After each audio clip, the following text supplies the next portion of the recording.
Hello friends, welcome to the next lecture in Indian geography series. तो I hope आपने पिछला lecture देखा होगा एंड यू लाइक्ड इट।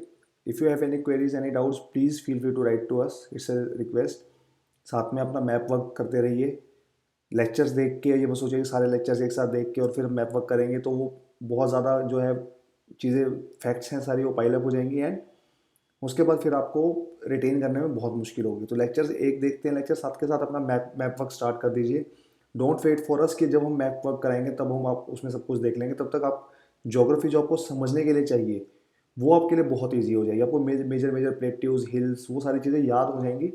तो ज्योग्राफी आपके लिए, इंडियन ज्योग्राफी खासतौर पे समझने के लिए आपके लिए बहुत आसानी होगी उसमें। और जो ज्योग्राफी ऑप्शनल के स्टूडेंट हैं उनके लिए तो मैंडेटरी एक्सरसाइज है कि उनको तो करना ही करना है, क्योंकि मैप वर्क आपके एग्जाम में भी आएगा 20 नंबर का। तो उसमें तो उनके लिए कोई there is no escaping the map. लोगों को लगता है कि 4 दिन, आखिरी के 4 दिन में मैप कर लेंगे तो वो हो जाएगा याद, ऐसे याद नहीं होगा। तो जितना उसको डेली बेसिस पे प्रैक्टिस करेंगे, जितना मैप पे आप टाइम इन्वेस्ट करेंगे उतने ही आपको हाई रिटर्न्स मिलेंगे। हम आपको एंड में भी ये भी बताएंगे कि मैप आपके कैसे हेल्प करते हैं क्वेश्चंस को आंसर करने में। मैप आपको अच्छे से अगर याद है तो आपके बहुत से क्वेश्चन, अगर ज्योग्राफी पे कुछ फोकस होता है प्रीलिम्स एग्जामिनेशन में, तो आपकी बहुत हेल्प उसमें मिलेगी। तो starting with the today's lecture, आज हम पढ़ेंगे जो आपके जो इंडियन फिजियोलॉजिकल फीचर जो हम पढ़ रहे थे लास्ट लेक्चर में। तो हमने हिमालयाज़ और ईस्टर्न हिमालयाज़ तक सारा पढ़ लिया था। जो हमने 5 मेजर रीजन्स में हिमालयाज़ को डिवाइड किया था। अब हम बाकी के जो 5 फिजियोग्राफी फीचर्स हैं, आपके जो नॉर्दर्न प्लेन्स हैं, आपका डेक्कन प्लेट्यू है, आपके कोस्टल प्लेन्स हैं, डेजर्ट है और आइलैंड्स हैं, 5 आपके जो फिजियोग्राफिक फीचर्स जो बचते हैं, हम उसके बारे में अब आज जो है पढ़ेंगे। So before that, these are the features of our YouTube channel. You can subscribe to the channel and continue watching them. It will surely help you in your prelims preparation. Then these are our paid courses. If you want personal guidance from us, तो आप किसी भी paid course में subscribe कर सकते हैं हमें। You can write to us, will surely help you out. तो अब हम स्टार्ट करते हैं नदर्न प्लेन्स का। तो नदर्न प्लेन्स को मैं इसकी डिटेल पढ़ने से पहले हम थोड़ा सा समझ लेते हैं कि this is your Indian map. ये आपका हिमालयन रेंज है। तो उसके बाद का जो कुछ रीजन है, this is your all your northern planes.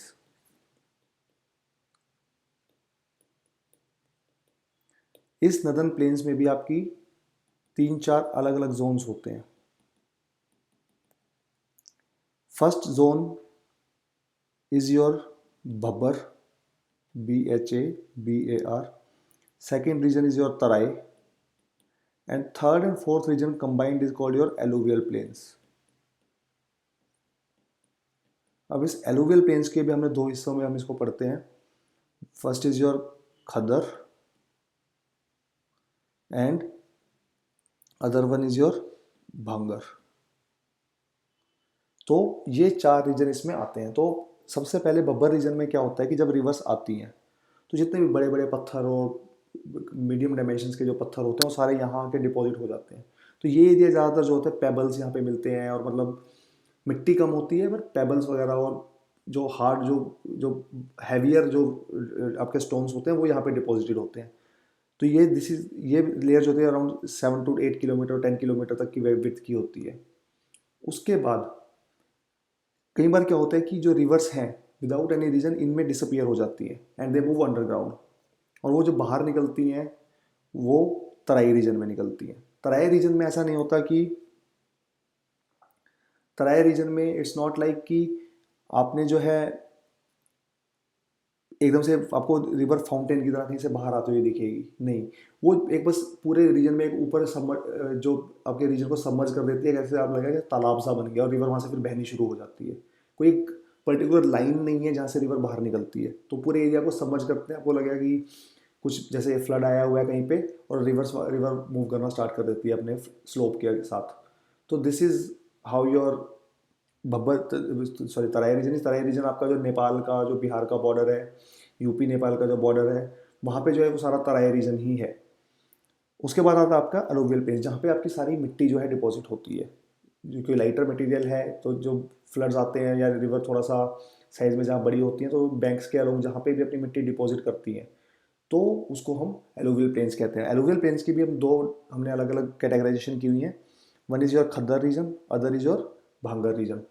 Khaddar region is called the new alluvial, Bhangar is called the old alluvial.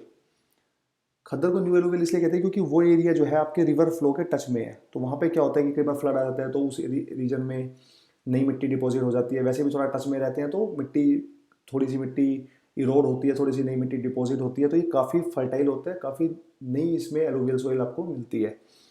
तो it is highly fertile and most arable in India. और इसमें थोड़ा सा सिल्ट कंटेंट ज़्यादा होता है आपका। जब ये सॉइल्स में पढ़ेंगे तो सिल्ट, क्ले, सैंड, थोड़ा सा इसके बारे में भी पढ़ेंगे, तो सिल्ट कंटेंट थोड़ा आपका ज़्यादा होता है क्योंकि ये ताज़ी मिट्टी बिल्कुल डिपॉजिट होती है, ये थोड़ा सा जब गीली हो जाती है तो स्टिकी हो जाती है थोड़ी सी। फिर आता है आपका भांगर। भांगर थोड़ा सा क्या होता है कि थोड़ा सा कंपेरेटिवली हायर रीजन होता है। This is, if this is your khaddar, this is your भांगर। थोड़ा सा हायर रीजन पे होता है क्योंकि ये बार बार, फिर इसी कारण से ये बार बार रिप्लेस नहीं होते, ये सेटल हो जाते हैं और सालों साल तक ये सेटल हुए रहते हैं। आपके ज़्यादातर प्लेन जो है मोस्टली इंडिया में वो ये भांगर प्लेन ही है, क्योंकि मिट्टी वहाँ पे सेटल हो चुकी है, पानी जो है रिवर्स में ज़्यादा वहाँ पे आता नहीं है। वो ओल्ड कभी ट्रैक्स थे रिवर के, अब वो चेंज हो चुके हैं। तो दिस इज़ योर भांगर। तो ये मेजर जो 4 रीजन आते हैं आपके नॉर्दर्न प्लेन्स में, तो दिस इज अबाउट इट। तो ये सारा स्लाइड में जो हमने यही इसमें डिस्क्राइब किया हुआ है कि these are from alluvial deposit bought by the river the Indus, Ganga and the Brahmaputra. They extend 3200 kilometre. पूरे इंडिया के जो नॉर्थ वेस्टर्न पार्ट है, पाकिस्तान में भी वैसे आता है बट वो पाकिस्तान में है, तो इंडिया के जो नॉर्थ वेस्ट पार्ट है टिल योर सुंदरबन प्लेट्यूज, पूरा 3200 किलोमीटर की रेंज तक एक्सटेंड करता है। Average width of this plain is between 150 to 300 kilometre. इनका स्लोप भी बहुत कम होता है, मतलब 1 किलोमीटर का भी स्लोप चेंज होने में आपको कहीं 100 किलोमीटर चलना पड़ेगा। बहुत कम स्लोप इनका चेंज होता है, तो रिवर्स बहुत जेंटल स्पीड पे फ्लो करती हैं। From north to south this can be divided into 3 major zones. मैंने जैसे आपको बताया था, Bhabar, Terai at the alluvial plains. इनको भी, एलुवियल प्लेन्स को भी खद्दर और भांगर में डिवाइड करते हैं। Bhabar region is a narrow belt of 8 to 10 kilometre. जैसे बताया कि up to Shivaliks, parallel to Shivaliks के पैरेलल पहले जाते हैं। They receive heavy deposits of rocks and boulders from rivers and streams which sometime disappear in this zone. जैसे कि मैंने बताया कि रिवर्स और स्ट्रीम्स जो कि पत्थर वगैरह लेके आते हैं, उन पत्थर के बीच में ही वो कई बार डिसअपियर हो जाती हैं और फिर वो तराई रीजन में अपीयर होती हैं। South of the Babbar is the Terai belt with N approximate width of, ये 10 से 20 किलोमीटर की विड्थ होती है इसकी। फिर most of the streams and rivers reemerge, वो रीएमर्ज होती हैं without any properly demarcated channel. कोई प्रॉपरली डिमार्केटेड चैनल नहीं होता। जैसे मैंने आपको बताया कि आपको दिखेगा नहीं कि रिवर यहाँ से निकल रही है और बह रही है, आपको ये लगेगा कि बहुत बड़े एरिया में से 1 किलोमीटर या 500 मीटर का एरिया पूरा जैसे फ्लडेड हो गया, पानी नीचे एकदम, नीचे अंडरग्राउंड से एकदम सरफेस पे आ गया और रिवर वहाँ से फिर बहनी शुरू हो गई। तो बहुत बड़ा एरिया है जो सबमर्ज होके वहाँ से रिवर का चैनल बनना स्टार्ट होता है। तो they creating a marshy and swampy condition का तराई। तराई रीजन मतलब हिंदी में जो लोग समझते हैं, तराई का मतलब पानी से फ्लड कर देना या काफ़ी ज़्यादा पानी वहाँ डाल देना, तो उसको तराई रीजन बोलते हैं। यहाँ पे यही होता है कि पानी एकदम से फ्लडिंग सी हो जाती है हल्की हल्की, और स्वैम्पी कंडीशन और मार्शी कंडीशन वो बन जाते हैं।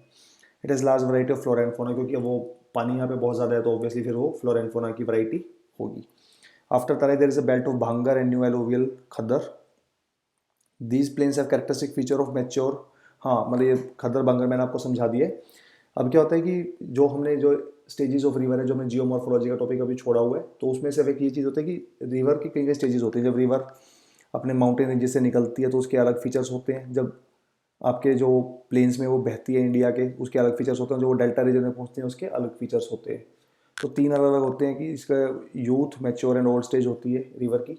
ये हम सारा पढ़ेंगे उसके क्या क्या फीचर्स होते हैं। तो ये ज़्यादातर यहाँ पे ये मैच्योर स्टेज के फीचर्स दिखाती है, जहाँ पे ये सैंड बार्स बनाती है, मेंडर्स इज टर्न्स जो रिवर लेती है, ऑक्सबो लेक बनाती है। ऑक्सबो लेक क्या होता है कि रिवर पहले यहाँ ऐसे जा रही थी, धीरे धीरे क्या होता है कि यहाँ पे मिट्टी डिपॉजिट होती चली जाती है और ये रिवर यहाँ से सीधी निकल जाती है। तो ये जो आपका एरिया बचा, this is called your oxbow lake. इसको हम पढ़ेंगे डिटेल में उस लेक्चर में। एंड देन ब्रेडेड चैनल्स क्या होता है कि जब मिट्टी, कई बार होता है कि इतनी ज़्यादा मिट्टी हो जाती है तो रिवर कई हिस्सों में डिवाइड हो जाती है, तो इसको ब्रेडेड चैनल्स बोलते हैं। तो this river form one of the world largest delta. जी आपको पता है गंगा का जैसे और आपका ब्रह्मपुत्रा के जो डेल्टाज हैं, they are one of the world's largest. Sundarban delta is your largest delta in the world. तो this is about the northern plains. उसके बाद आता है आपका पेनिनसुलर प्लेटू। पेनिनसुलर प्लेटू में तो पहली बात आपके 3 मेजर रीजन आ जाते हैं। One is the your plateaus, peninsular plateau itself. Then comes your central highlands. ये जो आपके सेंट्रल हाईलैंड्स आते हैं बीच में, थोड़ा सा ये हाइट पे होते हैं, and then comes your north eastern plateau, जो आपका नॉर्थ ईस्ट का पार्ट जो मैंने आपको बताया था, कार्बी एंग्लोंग एंड मेघालय प्लेट्यू, ये आपका जो आता है थर्ड इसका रीजन बन जाता है। तो इसमें थोड़ा सा एक बार इसका देखेंगे, इसकी डिस्क्रिप्शन क्या है। जैसे मैंने आपको पहले ही बताया था कि इसकी जो रीजन है ऑलमोस्ट ये कच्छ रीजन से स्टार्ट होकर दिल्ली रीज के साथ होता हुआ ये आपके गंगा यमुना रिवर के पैरेलल पैरेलल जो जाता है, एंड ये राजमहल हिल्स से इंडिया के ईस्टर्न बॉर्डर तक पहुंचता है यहाँ पे, और फिर बीच में बांग्लादेश आ गया और मालदा फॉल्ट आ गया, और फिर यहाँ पे आपका कंटिन्यूटी होती है। तो this is your northern boundary. तो ये Delhi ridge in the north west, this is your Aravalli hills का दिल्ली रीज आता है आप यहाँ पे, which acts as the water divide of India. आपकी रिवर यहाँ पे दिल्ली रीज के बाद या तो ईस्ट में डिवाइड हो जाती है या वेस्ट में डिवाइड हो जाती है। Sorry, this is west, this is east. तो इंडस रिवर आपकी वेस्ट में चली जाती है, इंडस की ट्रिब्यूटरीज, और ये ईस्ट में चली जाती है। तो ये आपका जो है दिल्ली रीज जो है it acts as the north west boundary. Rajmahal hills जो है आपकी it acts as the eastward boundary. Kutch जो है आपका गिर रेंज जो आती है आपकी कच्छ रन ऑफ कच्छ है, it acts as the westward boundary, and the cardamom hills यहाँ पे this acts as the northward boundary. तो पूरा रीजन जो आपका है this is called your peninsular plateau. तो it is made up of a series of patland plateaus, जिसमें क्या होता है काफ़ी सारे पेटलैंड प्लेट्यूज क्या होते हैं कि डायसेक्टेड प्लेट्यूज जो कि लावा से बने हुए थे, वो काफ़ी अब डायसेक्टेड हो गए हैं। तो it is made of a series of patland plateaus. The general elevation of the plateau is from west to east, वो इस डायरेक्शन में उनका स्लोप है। तो इससे हमें प्रूफ ये किससे मिलता है कि हमारी जो मेजर रिवर है महानदी, कृष्णा, गोदावरी, कावेरी, सभी रिवर जो है हमारी वो इस डायरेक्शन में फ्लो करती हैं। The western and the north west part of the plateau has an emphatic presence of black soil. काफ़ी ज़्यादा इस रीजन में ब्लैक सॉइल मिलती है। रीज़न क्या है, सारा आपका लावा से बना हुआ, धीरे धीरे जो कि डिकम्पोज होके कंप्लीटली आपका उसमें वेदरिंग होके और वो ब्लैक सॉइल में कन्वर्ट हो गई है। इसमें भी यह है कि जो आपका पेनिनसुलर ब्लॉक है इसमें भी बहुत सारे फेजेस हुए, जिसमें अपलिफ्टमेंट हुई, आपकी फॉल्टिंग हुई, तो काफ़ी सारे इसमें फ्रैक्चर्स भी डेवलप हो गए। आपका वेस्टर्न पार्ट मैंने आपको बताया था पूरा, यहाँ पे इंडिया का जो वेस्टर्न पार्ट है पूरा सबमर्ज्ड है, पहले हमने पिछले लेक्चर में पढ़ा था। तो इसलिए यहाँ पे जो है कि काफ़ी सारी डाइवर्सिटी भी है, क्योंकि बारिश बहुत ज़्यादा होती है इस रीजन में। तो north western part of the plateau has a complex relief of ravines and gorges. Gorges क्या होते हैं आपके माउंटेन रेंज में पतली सी जो एक, जिसको हम छोटा सा ड्रेन बोल सकते हैं माउंटेन्स में, जो आगे जाके नदी बनती है। स्टीप साइड होती है इसकी बाउंड्रीज की बहुत ज़्यादा, और छोटा सा बीच में एक नाला सा निकल रहा होता है माउंटेन्स के बीच में से, तो दैट इज़ कॉल्ड गॉर्जेस और रेवाइंस, एक ही बात है। तो यहाँ पे काफ़ी सारे रेवाइंस और गॉर्जेस मिलते हैं। जैसे आपका सतपुड़ा और विंध्या के बीच में हमने पढ़ा था कि वो एक फॉल्ट लाइन है जहाँ से आपकी नर्मदा रिवर बहती है। तो इसको भी हम जैसे हमने पढ़ा था कि पेनिनसुलर प्लेट्यू को हम 3 हिस्सों में डिवाइड करते हैं। First is Deccan plateau. Deccan plateau जो है आपका वो मेजरली आपका ये वाला रीजन है जो थोड़ा सा हाइट पे है, जिसमें आपका वेस्टर्न घाट्स, आपके वेस्ट में वेस्टर्न घाट्स, ईस्ट में आपके ईस्टर्न घाट्स, और सतपुड़ा रेंज जो है आपकी मैकाल रेंज, महादेव रेंज जो आपकी नॉर्थ में, ये जो ट्रायंगल बनता है ये जो है आपका सारा डेक्कन प्लेट्यू होते कहते हैं इसे। इसके वेस्टर्न घाट्स में आप इसके अलग अलग फीचर जो पड़े वेस्टर्न घाट्स ईस्टर्न घाट्स के, तो वेस्टर्न घाट्स के जो है लोकली काफ़ी सारे नेम है। सह्याद्री हिल्स महाराष्ट्र में, नीलगिरी हिल्स आपके कर्नाटका और तमिलनाडु में, और केरला में इसके 2 नाम आते हैं, Annamalai hills and cardamom hills, क्योंकि वेस्टर्न घाट्स की 2 अलग अलग रेंजेस जो है केरला में यहाँ पे आती हैं, तो इसके 2 नाम यहाँ पे पड़ जाते हैं, Annamalai hills and cardamom hills. Cardamom hills के यहाँ पे कार्डमम की कल्टीवेशन होती है, इलायची की। तो इसके अलग अलग नाम है। अब इसको भी आप मैप पे 4 हिस्सों में अलग अलग जो स्टेट वाइज इसको है डिवाइड करके लिख लेंगे, क्योंकि फिर याद करना ईजी हो जाएगा। एक मैप से आपकी 4-5 स्लाइड आपके एक मैप में बहुत ईजिली आ सकती है, तो how easy it will become for you to learn. तो वेस्टर्न घाट का जो है आपका नॉर्थ में इनकी जो हाइट है नॉर्थ से साउथ में बढ़ती चली जाती है, और जो ईस्टर्न घाट से इनकी हाइट है वेस्टर्न घाट्स की ज़्यादा होती है। They are more continuous. Eastern Ghats are dissected काफ़ी सारे पार्ट्स में, western Ghats are more continuous. इसमें 3 मेजर पासेज आते हैं, थाल घाट, बोर घाट एंड पाल घाट। वो हम इंपॉर्टेंट पासेज जब पढ़ेंगे हम उस स्लाइड में देखेंगे। तो western Ghats are comparatively higher in elevation and more continuous than the eastern Ghats. Their elevation is about 1500 metre and height increases from north to south. Height इस डायरेक्शन में बढ़ती है। तो जो आपकी जो हाईएस्ट पीक्स हैं अनायमुदी या अन्नामलाई हिल्स में मिलती है, एंड डोडा बेटा, ये 2 हिल्स जो है नंबर 1 एंड नंबर 2 ये आपकी सदर्न पार्ट में ही मिलती हैं, समवेयर हेयर। तो ये मैप में मार्क कर लेंगे 2 हिल्स आपकी, 2 पीक्स, तो ये याद हो जाएगा आपको इजीली। ईस्टर्न घाट्स आपकी जो काफ़ी सारी डिसकंटिन्यूटीज़ में मिलता है, क्योंकि आपके जो रिवर्स जहाँ पे फ्लो करती हैं इनको डायसेक्ट कर देती हैं। आपकी महानदी रिवर, गोदावरी, कृष्णा, कावेरी, इनको जो है डायसेक्ट कर देते हैं, और ये रिवर जो काफ़ी बड़े बड़े डेल्टाज बनाती हैं यहाँ पे। फिर तो eastern and western Ghats meet each other at the Nilgiri hills. तो जो नीचे का जो पार्ट है आपका सदर्न इंडिया में, ये वाला, this is your Nilgiri hills.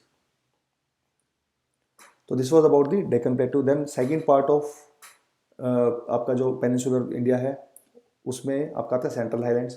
अब इसमें सेंट्रल हाईलैंड्स में ये आपका अगर सपोज इंडियन लैंड मास है, ये आपका बीच में डेक्कन प्लेटू हो गया, तो ये जो पार्ट है आपका इसके साथ वाला, this is your central highlands. ये क्योंकि यहाँ पे टेबल लैंड टोपोग्राफी है, यहाँ पे आपके छोटे छोटे जो आपके प्लेट्यूज हैं, नॉट एग्जैक्टली प्लेट्यूज बट थोड़ा सा एलिवेटेड लैंड्स हैं जो आपके यहाँ पे मिलते हैं। सतपुड़ा रेंज वगैरह, आपकी विंध्यन रेंज वगैरह के जो नॉर्दर्न पार्ट है वो सब है यहाँ पे।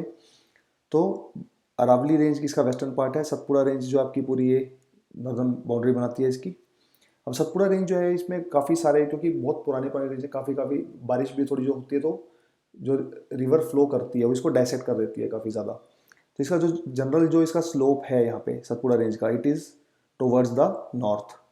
तो जो आपकी रिवर्स यहाँ से निकलती है, केन, बेतवा, जो छोटी छोटी रिवर्स निकलती है जो आगे जाके यमुना में मिलती है, वो सारी की सारी जो रिवर है वो इसी डायरेक्शन में फ्लो करती है टुवर्ड्स द नॉर्थ। तो general elevation of the central highlands range from 7 to 1000 meter. Gurushikhar peak है आपकी अरावली हिल्स में आती है। और जो सारी सारी छोटी छोटी पीक्स हैं, आप हर माउंटेन रेंज में आप एक जो हाईएस्ट इंपॉर्टेंट पीक है उसको याद कर लीजिए। हाईएस्ट जो पीक है उसका मैप पे कर लेंगे, हम भी पढ़ेंगे लेक्चर में, बट पहले जितना आप कर लेंगे उतना आपके लिए अच्छा रहेगा। तो उसको जब हम पढ़ेंगे आगे फिर देखेंगे, बट आप फिलहाल के लिए कोशिश कीजिएगा कि जितनी भी इंपॉर्टेंट इसमें माउंटेन रेंजेस आ रही हैं उसमें हाईएस्ट पीक कौन सी है उसको आप जो है मार्क करेंगे मैप में। तो इसका जो है इसका स्लोप जो है it is north and north eastern direction which is proven by rivers like Betwa, Ken etcetera. तो this is about central highlands. और आपका आता है फाइनली आपका north east plateau which is your Meghalaya plateau and Karbi Anglong plateau. Meghalaya plateau भी 3 हिस्सों में डिवाइडेड है, गारो, खासी एंड जयंतिया हिल्स। यहाँ पे ट्राइब्स के नाम पे, जो ट्राइब्स मिलती हैं उनके नाम पे इनका नाम पड़ा हुआ है। ये मालदा फॉल्ट से यहाँ पे सेपरेटेड है। पहले एक ही पार्ट होता था फिर सेपरेट हो गया, बट अब ये रिवर्स ने इनको जो है फिल कर दिया है। तो ये प्लेन हो गया अब यहाँ पे, बट एक्चुअली यहाँ पे पहले माउंटेन्स थे। It is an extension of the mainland plateau. It is believed that due to the force exerted by the northeastward movement of Indian plate at the time of Himalayan origin, a huge fault, Malda fault इसका नाम है, was created between Rajmahal hills and the Meghalaya प्लेटू। जब ये कह रहा है कि जब आपकी इंडियन प्लेट जब इस डायरेक्शन में मूव करना स्टार्ट कर रही थी, ये आपका यूरेशियन प्लेट है, तो यहाँ पे जब जो फोर्स एग्जर्ट हुई तो ये जो एरिया है एकदम से फॉल्ट कर गया, नीचे मालदा फॉल्ट बन गया आपका। Today the Meghalaya and Karbi Anglong plateau stand detach from the main peninsular block. इसके भी 3 हिस्से हैं मेघालय प्लेटू के, गारो, खासी, जयंतिया, मैंने आपको बताया जो ट्राइब्स के नाम पे पड़े हैं। छोटा नागपुर प्लेटू की तरह, जैसे मैंने पहले ही बताया था आपको कि जितने रिसोर्सेज आपको छोटा नागपुर प्लेटू में मिलते हैं उतने रिसोर्सेज ऑलमोस्ट आपको मेघालय प्लेटू पे भी मिलते हैं। And they receive maximum rainfall from the south west monsoon. South west monsoon क्योंकि इनकी फनल शेप हो जाती है, तो जो क्लाउड यहाँ पे एंटर करते हैं तो they don't have much area to spread the water. तो काफ़ी सारा एरिया पानी है यहीं पे आता है। तो आपकी जो चेरापूंजी और जो मौसिन राम, जो आपका चेरापूंजी तो पहले it was the highest rainfall area, अब तो मौसिन राम है जहाँ सबसे ज़्यादा बारिश होती है वर्ल्ड में। तो मौसिन राम एरिया जो आपका सारा मेघालय में ही मिलता है। So this was about your peninsular plateau. Now we come to the deserts. Deserts आपको पता है कि इंडिया में आपके नॉर्थ वेस्ट पार्ट में मिलते हैं, गुजरात एंड राजस्थान एरिया में। तो पहले क्या होता था कि कुछ साल पहले, कुछ हज़ारों साल पहले जो हमें जो प्रूफ्स मिले हैं, यहाँ पे मरीन डिपॉजिट्स मिले हैं काफ़ी डेप्थ पे। तो इससे प्रूव होता है कि यहाँ पे पहले समंदर होता था। वो मिजोजोइक एरा के आसपास जो है होता होगी, जो हमने डेटिंग करी है उनकी एज निकाली है डिपॉजिट्स की, तो उससे हमें पता चला कि मिजोजोइक एरा के आसपास पे ये सारा जो है आपका सी के अंडर होता था एरिया, जो धीरे धीरे फिर एमर्ज हुआ सी से ऊपर। तो यहाँ पे नॉर्थ जो आपकी अरावली रेंज आती है आपकी, उसके जो इधर वाला एरिया है पूरा, ये सारा आपका डेजर्ट एरिया है। It is highly undulating topography dotted with longitudinal dunes and barchans. Dunes आपकी क्या होती हैं, जो सैंड ड्यून्स बन जाती हैं, कहीं मिट्टी कहीं पे ऊपर कहीं पे नीचे। और आपकी जो बर्चन्स होती हैं, बर्चन्स आर एक क्रेसेंट शेप बन जाती है इनकी।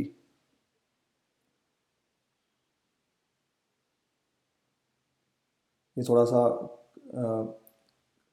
कनकेव शेप बन जाती है, हवा इस डायरेक्शन में चलती है तो जैसे चंद्रमा की शेप ये ले लेता है ऐसे। तो इसको special type of dune crescent shape बोलते हैं इसे, इस called a बर्चन।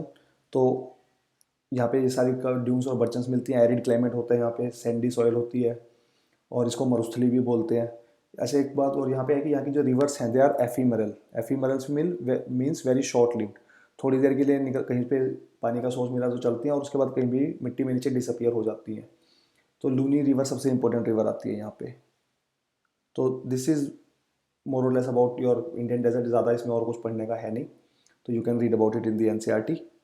Then comes our coastal plains. काफ़ी इंपॉर्टेंट है कोस्टल प्लेन्स हमारे लिए, not just from resource point of view but from security point of view, tourism point of view, हर तरीके से। तो ये आपका जो ये this is your western Ghats, this is your eastern Ghats. तो ये वाले जो प्लेन्स हैं this are western coastal plains, this are eastern coastal planes.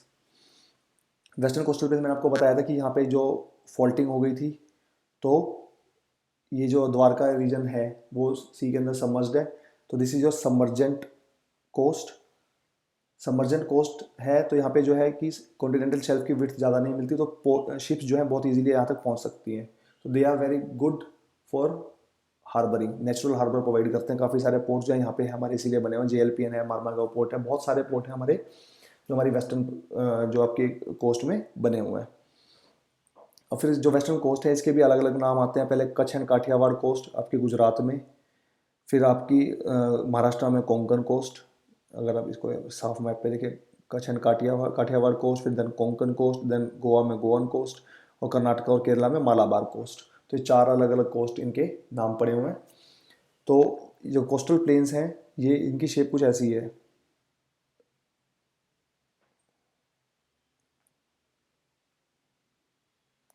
They are narrow in the middle and gets broader towards north and south. Kerala में एक आपको back water से क्या होता है कि जो कुछ समंदर का पार्ट जो थोड़ा सा इनलैंड आता है तो उसको बैक वाटर बोलते हैं। तो यहाँ पे बहुत फेमस बैक वाटर मिलते हैं केरला के, जहाँ पे आपकी जो एनुअल बोटिंग रेसेस भी होती हैं वहाँ पे, और काफ़ी ज़्यादा वो टूरिस्ट अट्रैक्शन वहाँ पे है। वो केरला में उनको कयाल्स बोलते हैं, बैक वाटर्स। तो ईस्टर्न कोस्टल प्लेन है वो ब्रॉडर है क्योंकि वहाँ पे नदी जो है वहाँ पे बहुत सारी सॉइल लेके आती है अपने साथ, तो बहुत बड़े बड़े डेल्टाज बनते हैं। This is an example of an emergent coast. तो rivers flowing into Bay of Bengal forms extensive delta. जो आपकी गोदावरी, कृष्णा, कावेरी रिवर्स हैं वो काफ़ी एक्सटेंसिव आपके जो डेल्टाज बनाती हैं। और एमरजेंट नेचर के कारण यहाँ पे लेसर नंबर ऑफ पोर्ट्स है क्योंकि आपको ड्रेजिंग करनी पड़ेगी। मिट्टी जो है नीचे काफ़ी हाइट तक डिपॉजिट हो जाती है, तो शिप्स वहाँ पे पोर्ट तक आ नहीं पाती, तो इसीलिए फिर उनकी ड्रेजिंग करनी पड़ती है। They are not good natural harbours. So this is about the coastal plains. अब इसके थोड़ा सा ना इसमें आप इसके एप्लीकेटरी क्वेश्चन बनेंगे आपके मेंस पॉइंट ऑफ व्यू से इस तरह के कि आपकी हिमालयन रीजन और पेनिनसुलर जो आपके वेस्टर्न घाट के जो माउंटेन्स हैं उनमें क्या डिफरेंस है। टेक्टोनिकली स्टेबल हैं वो ज़्यादा हिमालयन रीजन से, रिवर्स वहाँ पे कम लोड कैरी करती हैं अपने साथ। आप उस वहाँ की जो रिवर्स हैं कंपैरेटिवली, जो हिमालयन रिवर्स हैं वो कंपैरेटिवली लार्जर डेल्टा बनाती हैं वेस्टर्न रीजन जो वेस्टर्न घाट की रिवर्स है, क्योंकि मिट्टी वहाँ पे वेस्टर्न घाट्स में कंपैरेटिवली कम होती है हिमालय से। तो ऐसे ऐसे क्वेश्चन निकलते हैं, तो इनको जब 2-3 बार आप पढ़ेंगे तो क्लैरिटी हो जाएगी। फिर और बनते हैं कि वेस्टर्न घाट्स और ईस्टर्न घाट्स में क्या डिफरेंस है, और आपकी वेस्ट फ्लोइंग और ईस्ट फ्लोइंग रिवर पूछ सकते हैं। प्रीलिम्स में डायरेक्टली पूछ सकते हैं कि 2 मेजर वेस्ट फ्लोइंग रिवर कौन सी है इंडिया की, या नर्मदा रिवर कौन से 2 माउंटेन रेंजेस के बीच में से बहती है। तो बहुत सारे एप्लीकेटरी क्वेश्चन जो हैं इसके बनते हैं, जो डायरेक्ट बिल्कुल आपको मैप पे जितना आप उसको कर लेंगे उतना इजीली आपको रिटेन रहेगा। नहीं तो आपको ये सारी स्टोरीज आपको बार बार पढ़नी पड़ेंगी और फिर उसको याद करना बहुत मुश्किल हो जाता है क्योंकि सारा फैक्चुअल है। तो this was about the coastal plains. Then come our the island parts. Island हमारे 2 हैं मेन, ये आपका इंडिया है। तो this is your Lakshadweep, this is your Andaman and Nicobar Islands. This is your 10-degree channel. 10-degree channel is 10 degree north latitude. So this is your Andaman Islands and this is the Nicobar Islands. ये group of islands है, काफ़ी सारे islands हैं। 572 islands या islands हैं इसमें। ये इनके लॉन्गिट्यूड लैटिट्यूड्स दिए हुए हैं एनसीईआरटी में। It's been taken from there. तो 2 मेन जो प्रिंसिपल जो आइलैंड ग्रुप हैं that is the Ritchie group second is the labyrinth. और जो 10 डिग्री चैनल इनको डिवाइड करता है, तो उनको इंडिया में इनको अंडमान ग्रुप नॉर्थ वाले को और साउथ वाले को निकोबार ग्रुप बोलते हैं। और एक ही हमारा इंडिया में एक्टिव वोल्केनो है बैरन आइलैंड। बैरन आइलैंड नाम से सजेस्ट है कि वहाँ पे कोई रहता नहीं है क्योंकि वो एक्टिव वोल्केनो है, तो वो आपका निकोबार आइलैंड्स में मिलता है। और यहाँ पे जो है क्योंकि it is very near to equator, जैसा आप देखेंगे 6 degree north to 14 degree north, very near to equator, तो यहाँ पे इक्वेटोरियल क्लाइमेट मिलता है, कन्वेक्शनल रेनफॉल होती है, ब्यूटीफुल बीचेज हैं, कोरल डिपॉजिट्स यहाँ पे, कोरल आइलैंड्स जो है काफ़ी अच्छे मिलते हैं आपको। Then comes your Lakshadweep islands. Lakshadweep islands में मेजरली जो है आपके 36 आइलैंड्स हैं छोटे छोटे, जिसमें से सिर्फ 11 ही में ही लोग आपके रहते हैं। तो मिनिकॉय आइलैंड जो है आपका लार्जेस्ट आइलैंड है, with an area of 453 square kilometre. यहाँ पे एक प्रॉब्लम क्या हो रही है, कोस्टल इरोजन हो रहा है, मिट्टी इरोड हो रही है, काफ़ी सारे आइलैंड्स जो हैं हमारे ख़त्म हो गए हैं और काफ़ी सारे जो है बहुत स्पीड से जो है ख़त्म हो रहे हैं। तो government is working on them to restore their और एटलीस्ट प्रिजर्व देयर साइज। तो ये क्योंकि सिर्फ नॉट जस्ट कि एरिया कम हो रहा है, क्योंकि हमारे जितना दूर तक हमारे आइलैंड कंट्रोल में रहेंगे उतने दूर तक हम अपना जो इन्फ्लुएंस है एक्सटेंड कर सकते हैं सी के अंदर। चाहे हमें कोई एक अपना डिफेंस सर्विसेज के लिए, आपके नेवी के लिए कोई वहाँ पे हार्बर बनाना हो, या कोई भी आपके जो सैटेलाइट्स वगैरह कुछ सॉरी आपके मिसाइल्स वगैरह कुछ वहाँ पे स्टेशन करनी हो, तो हमारे कंट्रोल में जितना एरिया रहेगा उतना बेटर रहेगा from geopolitical point of view. तो इसीलिए जो है गवर्नमेंट इसमें काफ़ी ज़्यादा कंसर्न है और उनके लिए काम कर रही है। वो ज़्यादा जो आपके अंडमान आइलैंड्स में भी है, बट लक्षद्वीप आइलैंड्स में ज़्यादा कोस्टल इरोजन की प्रॉब्लम बढ़ रही है। तो entire group of island is broadly divided by 10 degree channel. वही 10 डिग्री चैनल ही है जो यहाँ पे डिवाइड करता है। North of which is called the Amini island and south is called the Cannanore island. तो ये दो इसके मेजर आइलैंड ग्रुप है। उसमें था अंडमान एंड निकोबार, यहाँ पे है अमीनी आइलैंड एंड कन्नौर आइलैंड। हाँ, अंडमान निकोबार आइलैंड से एक चीज़ और है, इनका नाम अभी नेताजी सुभाष चंद्र बोस आइलैंड्स भी रख दिया गया है रिसेंटली। तो ये प्रीलिम्स पॉइंट ऑफ व्यू से इंपॉर्टेंट बन जाता है, तो रीड अबाउट इट केयरफुली। इसमें आप कुछ भी और भी डायरेक्ट इनडायरेक्ट क्वेश्चन बन सकते हैं, तो क्योंकि ये इंपॉर्टेंट था, न्यूज़ में था, तो ये क्वेश्चन डायरेक्टली प्रीलिम्स में आ सकता है। So this was about the Indian physiography. I hope you like the lecture. मेरी अगेन आपसे रिक्वेस्ट है कि प्लीज़ जितना हो सके इसको मैप में करिए ड्रॉ खुद, क्योंकि खुद जो आप करेंगे देख के इतना रिटेन नहीं होगा, जो खुद आप करेंगे अपने हाथ से पेंसिल से लिखेंगे उतना ही आपको ज़्यादा रिटेन रहेगा। तुक्का भी अगर आप मारते हैं एग्जाम में बैठ के, तो it will be a more uniform, more informed guess एक पढ़ के जो आप जाएंगे उसके कंपैरिजन में। तो प्लीज़ इसके आप मैप पे काम करना स्टार्ट कीजिए अगर अब तक नहीं किया है तो। आपकी प्रिपरेशन का जो डिफरेंस आपको खुद पता चलेगा कि आप कितने बेटर प्रिपेयर्ड हैं एक कंपैरेटिवली उस स्टूडेंट के जिसने मैप प्रिपेयर नहीं किया है, या फिर अपने खुद के प्रिपरेशन की जो आप मैप प्रिपेयर करने से पहले आप करते थे। जब हम मैप सीरीज करेंगे उसमें आपको इसकी इंपॉर्टेंस का पता चलेगा कि कैसे हम इंपॉर्टेंट चीज़ें मैप पे हम याद कर सकते हैं। तो please feel free to write to us for any queries. कोई भी आपको डाउट है, कोई भी क्वेश्चन है, हमें लिखिए, will surely help you out. Thank you so much.